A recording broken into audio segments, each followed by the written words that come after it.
Let's begin with a basic explanation of the class trial. So, your votes will determine the results. If you can figure out who done it, then only they will receive punishment.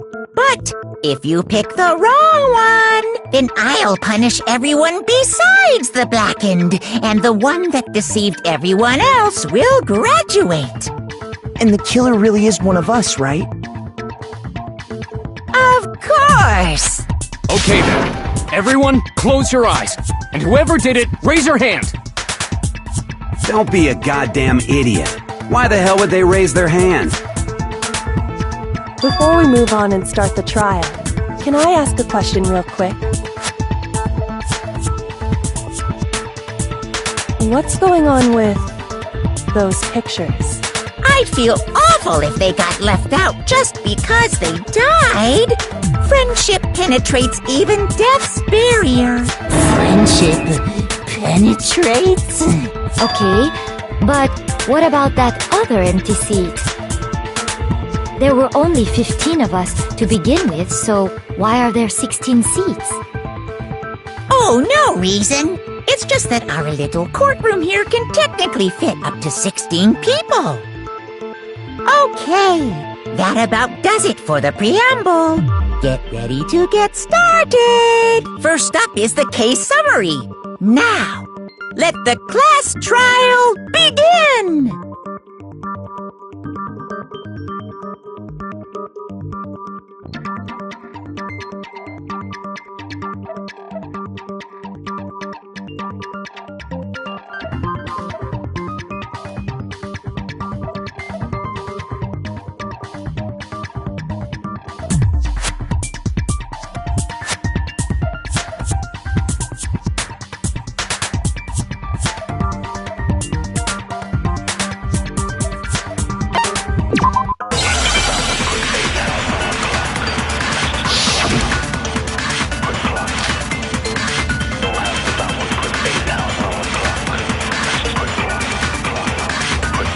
I assert that the one who was murdered was Miss Sayaka Maizono! Yeah, we know that part already. And the murder took place in Makoto's room. In the bathroom. So it seems most likely that the killer must have taken her by surprise while she was in the bathroom. She didn't even have a chance to resist. No, that's wrong!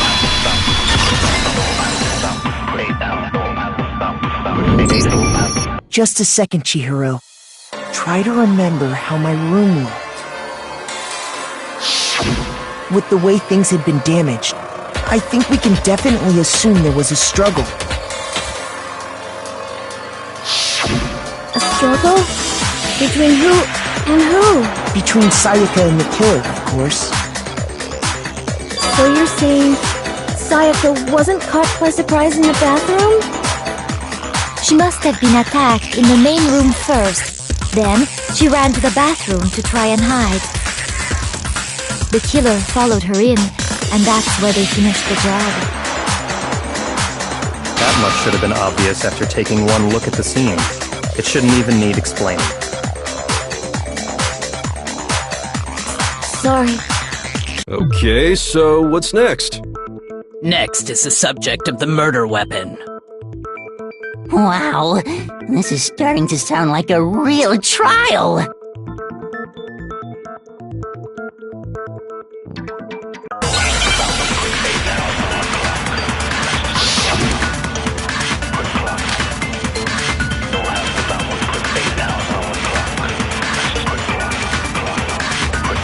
So what was used to kill her? There was some kind of sharp object thrust into her stomach.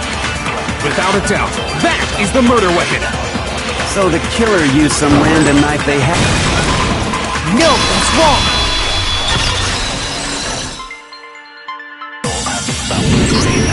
No. I do think it was a knife, but not just any knife. I'm almost positive it was a kitchen knife. Huh? A kitchen knife? After the murder, we discovered that one of the knives from the kitchen was missing. Which means That knife must be the murder weapon.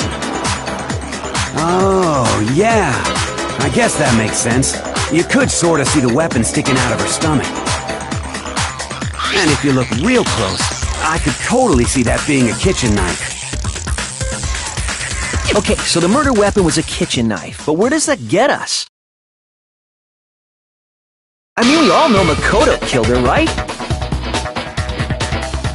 That's right. Makoto's room was the scene of the crime. What more proof do you need? Hold on a second. Let's draw our conclusions after we presented our arguments. Otherwise, what's the point of the trial? Well, we can talk all we want. It's not going to change that conclusion. I don't think that's true at all. I'm sure if we keep at it, something new will reveal itself. You really believe that?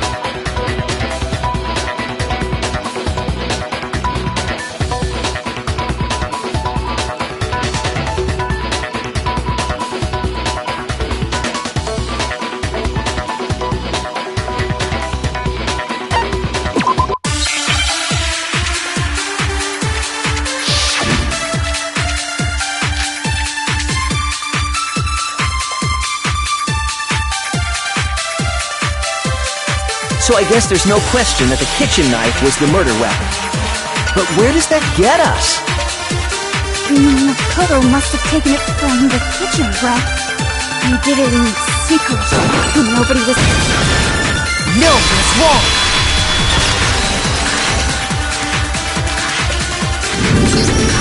Okay, wait. Hold on.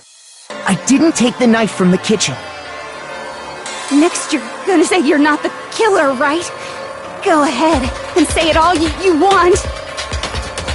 Well, what if I have a witness? What do you think, Tina? Huh? Remember what you were telling me earlier?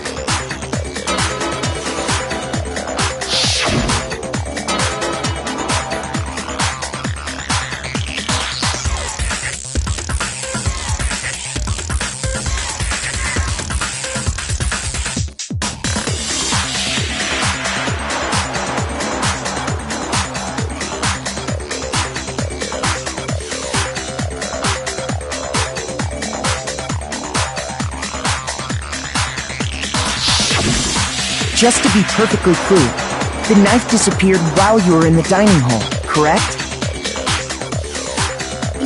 Yeah, that's right. And at any point while you were there, did you ever see me come into the dining hall?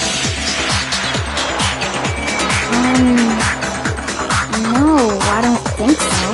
You don't think so? No, he definitely wasn't there. The knife disappeared while Hina was in the dining hall, but I wasn't there the entire time. In other words, there's no way I could have taken the knife.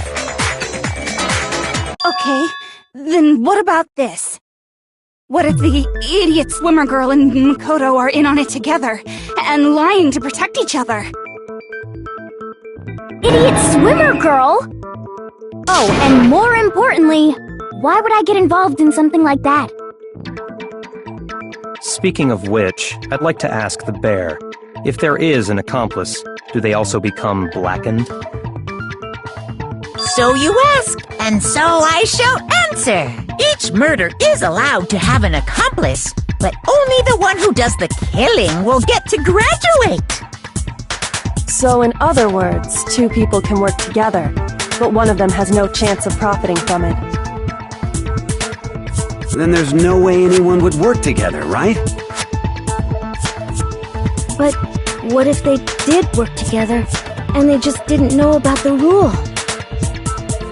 Good grief! Enough already! No, okay? There are no accomplices in this case! Oops! Did I say that out loud? Anyway, I didn't go to the dining hall, and I didn't take the knife. So I'm not the killer. Okay, so then, who did take the knife? Hina seems the obvious candidate. After all, she just said she was in the dining hall. No way! I swear it wasn't me! Sure, but can you or anyone else prove that? I can. That's right. Sakura was with me the entire time I was drinking my tea. I hate to have to ask, but just to be sure, Sakura's... Me. Right. But then, couldn't either one of them have grabbed the knife? Actually, no. Because, well... Just spit it out already. I stayed in Hina's room last night. I got so scared thanks to those creepy videos. I wasn't really thinking, I just asked her to stay over. Which means we have airtight alibis. You stayed over? Doesn't that violate one of the school regulations? We're not allowed to sleep anywhere but the dorms, but it doesn't say we have to stay in our assigned room. So, I don't think that's a problem. It is a problem! A boy and a girl spending the night together? It's unwholesome! But I'm a girl. You are? Oh my gosh, I'm so sorry! But if it wasn't either of you, then what other possibility is there? Actually, there is one other possibility. Right, Hina? Oh, yeah, that's true! One other person did come to the dining hall while we were there. Why didn't you say so in the first place? Well, because... they're not here anymore. Sayaka. She's the one who came to the dining hall. And then later, she wound up dead.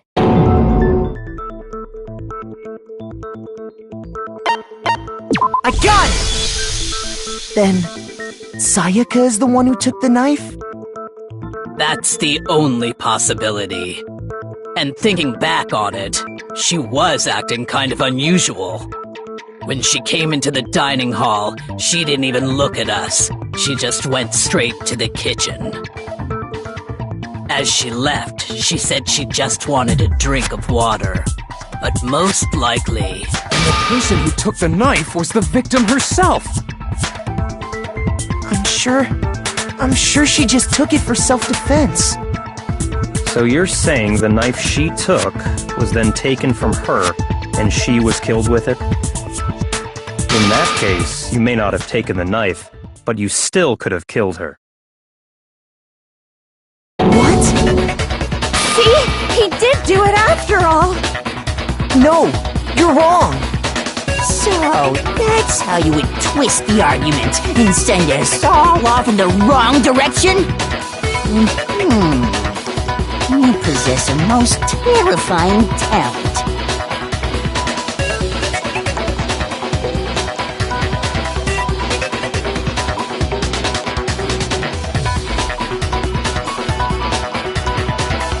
Hold on.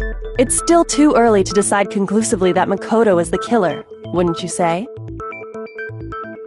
Because you see, if the room did belong to the killer, then they did something most bewildering. And until we unravel that little mystery, you simply can't declare that he's the killer. Bewildering? What the hell are you talking about? Something was missing from the scene of the crime that by all rights should have been there. You know what I'm talking about, don't you?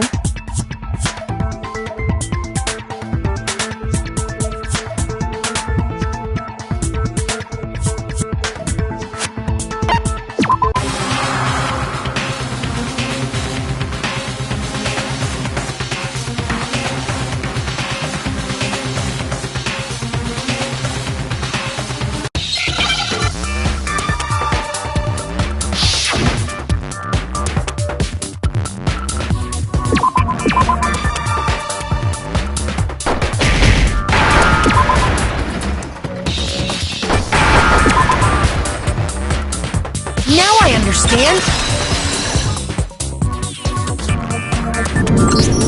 That's right! There wasn't a single hair on the floor! So, the culprit removed some evidence?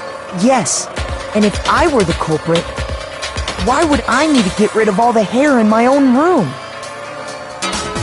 It wouldn't be unusual at all to find my hair at the crime scene if the crime scene is in my room. The reason all the hair was gone was to remove any trace that Sayaka had ever been there. That makes sense, does it not? No. If that were the case, they would have had to do something about the body itself, not just her hair. Yes, very true, very true. Okay, then why wasn't there any hair on the ground? The killer got rid of it all, of course, to remove any trace that they had ever been there. Then that means... Precisely. It's simply beyond reason to believe that the room's owner and the killer are one and the same. Then Makoto isn't the culprit? Are you sure we can decide something so important based solely on the absence of some hair? No. There are other reasons that prove why Makoto couldn't have done it. I would like to hear these reasons. Do you remember anything remarkable about the bathroom at the scene? Sayaka was attacked in the main room first, then fled into the bathroom, right? Yeah, then they ran after her, got into the bathroom, and stabbed her. And how did the killer get into the bathroom? Did they have any trouble with it? What do you mean? It's fairly certain that the killer had some trouble getting into the bathroom. There was clear evidence left behind. Do you remember, Makoto?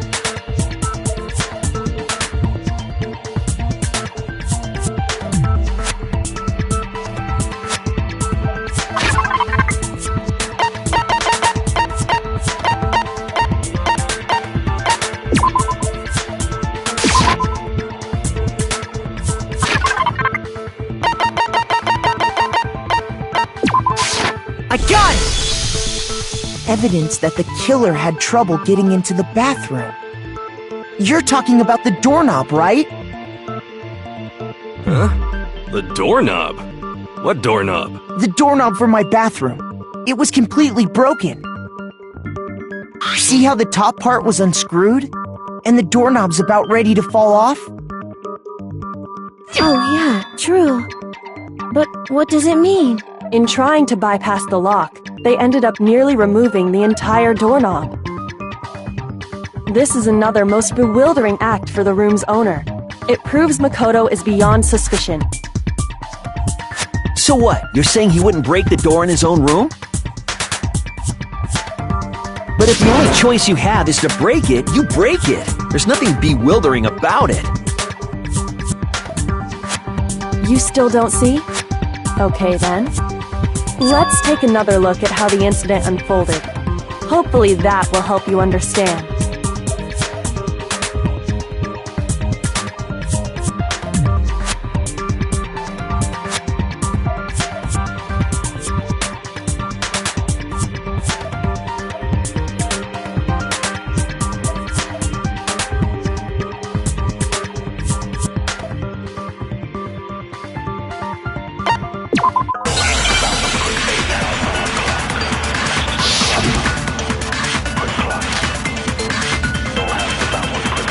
The incident took place in Makoto's room. Sayaka was first attacked in the main room. She then fled into the bathroom. Then the killer ran after her. And they got into the bathroom. At that point, the killer had to try and bust down the door. Because Sayaka had locked it. No, that's wrong!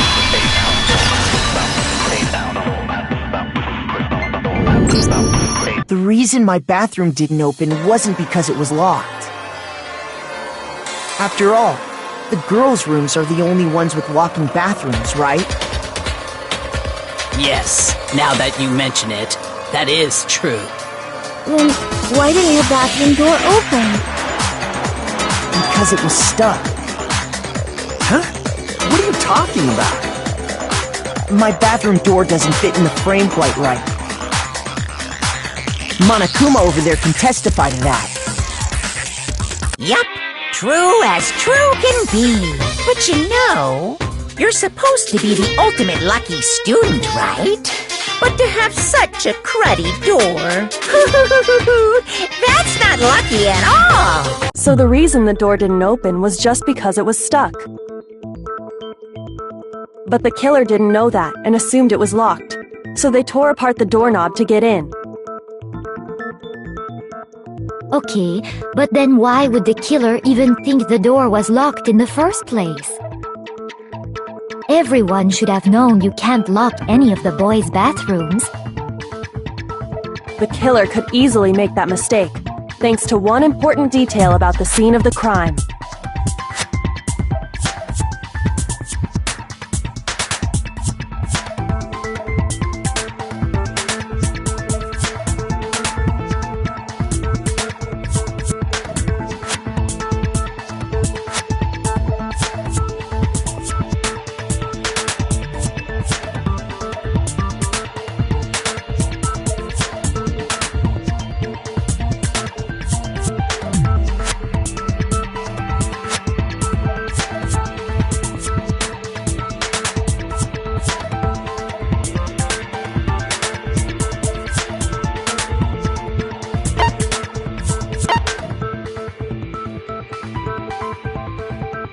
I got it! The killer must not have realized that it was my room. What? Are you saying the culprit didn't even know where he was? That's inconceivable! And yet, he's absolutely right. Say what? Well, to be more specific, what the killer didn't know was that Makoto and Sayaka had switched rooms. Which is what led to the misunderstanding about the bathroom. If Sayaka had been in her own room, then there would have been a lock on the door, and they would have had to break through! So they had no idea how unnecessary their actions were. Ultimately, we can't know if it came open by force or simply by accident. But the killer must have been considerably confused, with no idea how they actually got the door opened. Regardless, it was a pointless act. Wasting time trying to break down a door that wasn't locked is Definitely something I wouldn't do, since I would have known exactly why it wasn't opening, right? That is a definite possibility. So the killer would have to be someone who didn't know they'd switched rooms? Then Makoto couldn't have done it.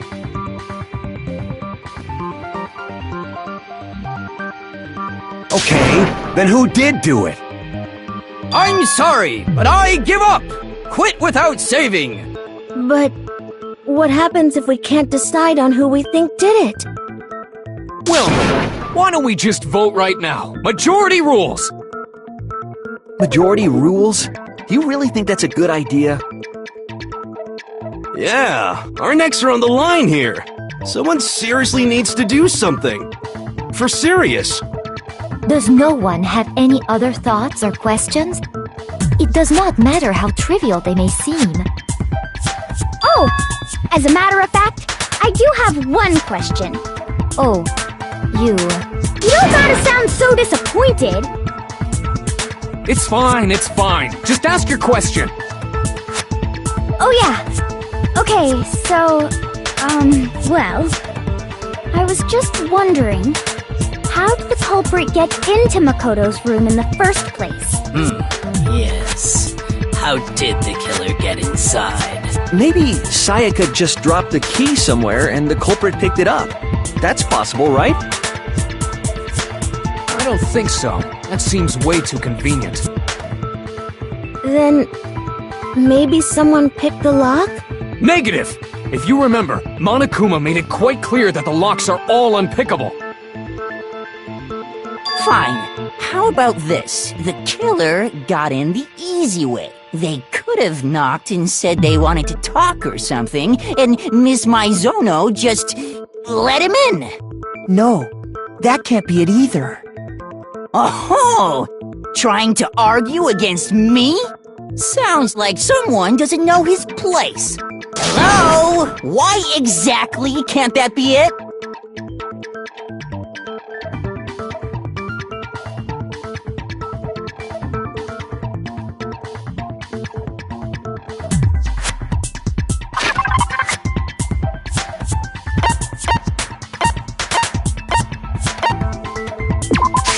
I got it! Because Sayaka was already scared, remember? That's why she asked me to switch rooms in the first place.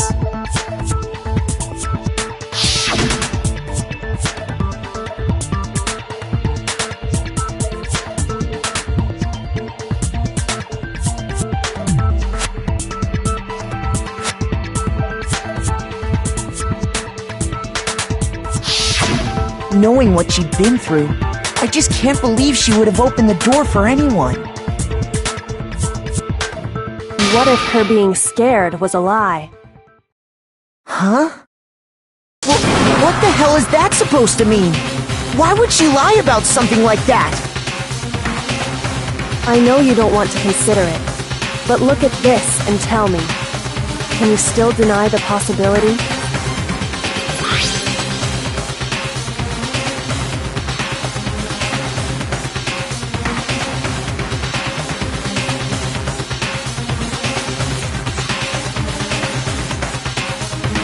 I found a notepad during my search, and I shaded in the top sheet with a pencil. And these are the words that appeared. Oh man! I've totally seen people do that on detective shows. When you write, it can leave an imprint. Sketch over the next sheet of paper, and you can see the words. When I saw that, I was like, holy crap! I better make sure I rip the paper out before I use it from now on. It's a pretty old-fashioned technique, but even the classics can be surprisingly useful sometimes. Oh, and I should also mention, I found the notepad on the desk in Makoto's room. Huh? Which means only someone who had been in Makoto's room before the incident could have written it. Then either it was Makoto who lived there, or Sayaka who switched rooms for a single night. So, Makoto, did you write this? No, I didn't. But of course you didn't, because the note also bears a perfectly legible signature. Sayaka's signature.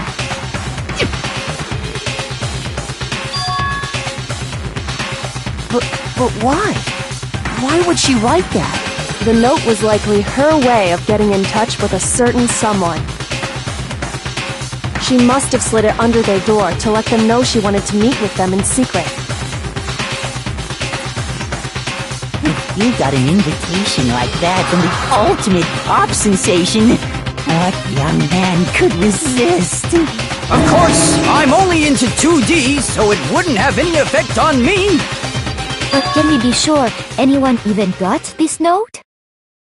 And honestly, even if they did, I do not think they are at all involved in what happened. Huh? What makes you say that? Would you like to hear what I have to say?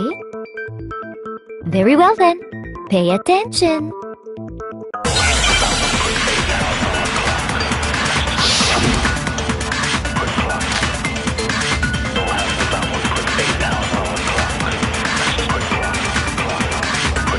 Sayaka and Makoto switched rooms, correct?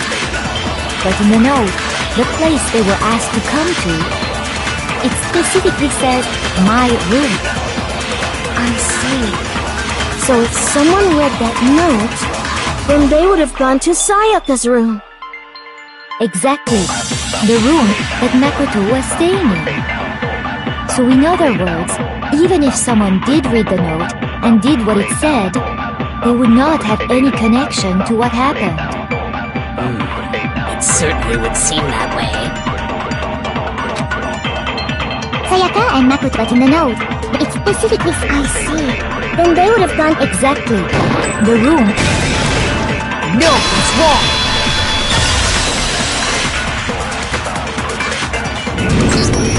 The nameplates on Mai and Sayaka's rooms got switched. They got switched? That's right. the nameplates got switched, just like the rooms themselves. As a result, the nameplate on Sayaka's room actually had Makoto's name. And the nameplate on Makoto's room had Sayaka's. So what you're saying is, the room Sayaka was staying in was actually marked as her room. Then, if someone did do what the note said, they would end up at Makoto's room where Sayaka was. Plus, their rooms are right next to each other, so switching the nameplates would be no problem. And the one who switched the names was... Well, of course it wasn't you, right, Makoto? Right? Okay, then who did it?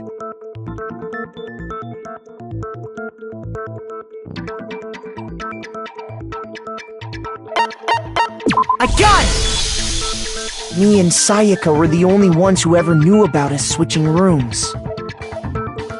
So the only other person besides me who would even know to switch the nameplates was Sayaka.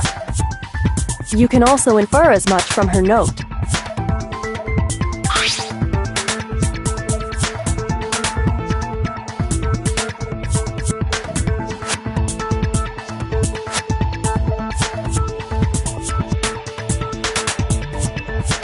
She specifically tells the reader to check the nameplate.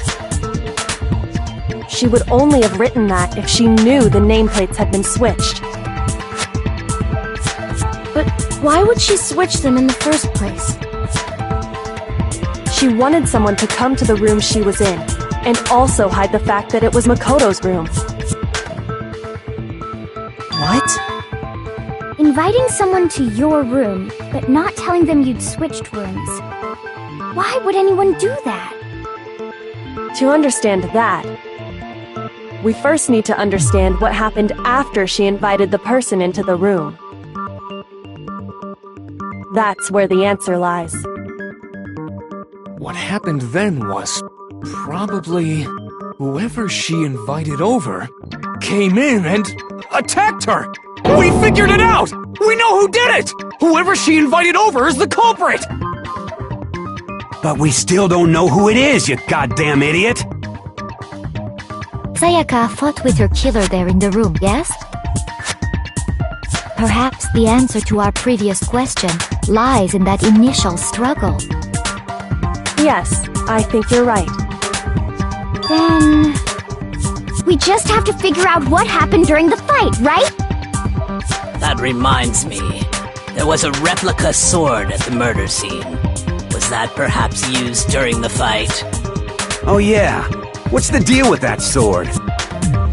Sayaka suggested I should hold on to it. I thought it might come in handy if I had to defend myself. It seems pretty likely that the killer used it to break Sayaka's right wrist. How the hell could you possibly know that's what broke her wrist?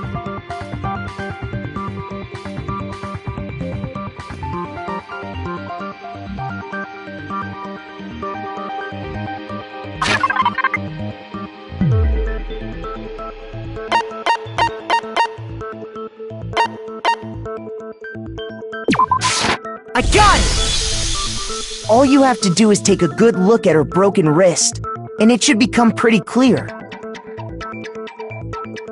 Right there where her wrist is all swollen, there's something glittery there. See?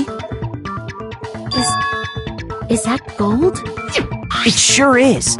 Specifically, the gold coating from the replica sword. You barely have to touch that stuff, and it'll stick right to you. And there's some on her wrist because... I got it! Because she got hit with the sword! Right there on her wrist! I see. And so the truth draws ever closer. Alright, then it's about time to solve this mystery.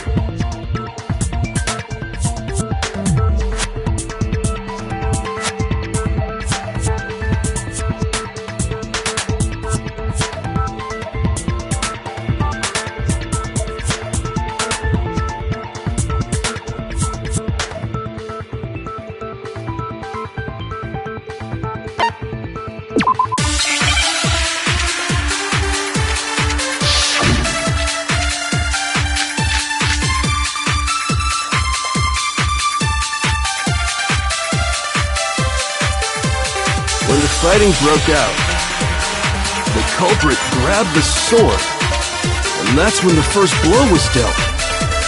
A sword-based sneak attack. That's what broke Miss Maizono's wrist. So, she tried to fight back. She grabbed the kitchen knife she had hidden away. But then the culprit took that from her too. And they killed her with it. And that's exactly what happened.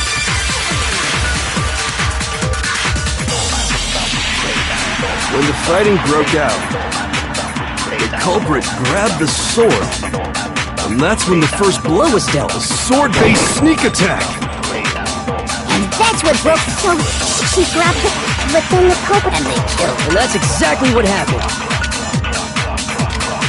When the fighting, The culprit grabbed, and that's when the first blow was dealt. A sword-based sneak attack.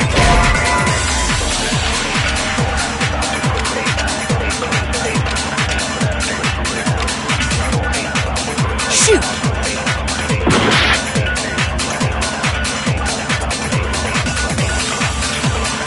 When the fighting broke out, the culprit grabbed the sword, and that's when the first blow was dealt. A sword-based sneak attack. Shoot!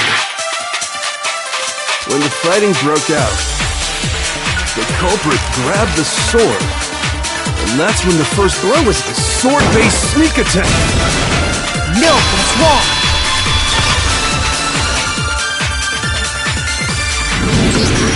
Actually, no. I don't think the fight started with the sword. Why not? Because the sword's sheath had been scratched. See? There's a gash in it. Like someone cut into it with something sharp.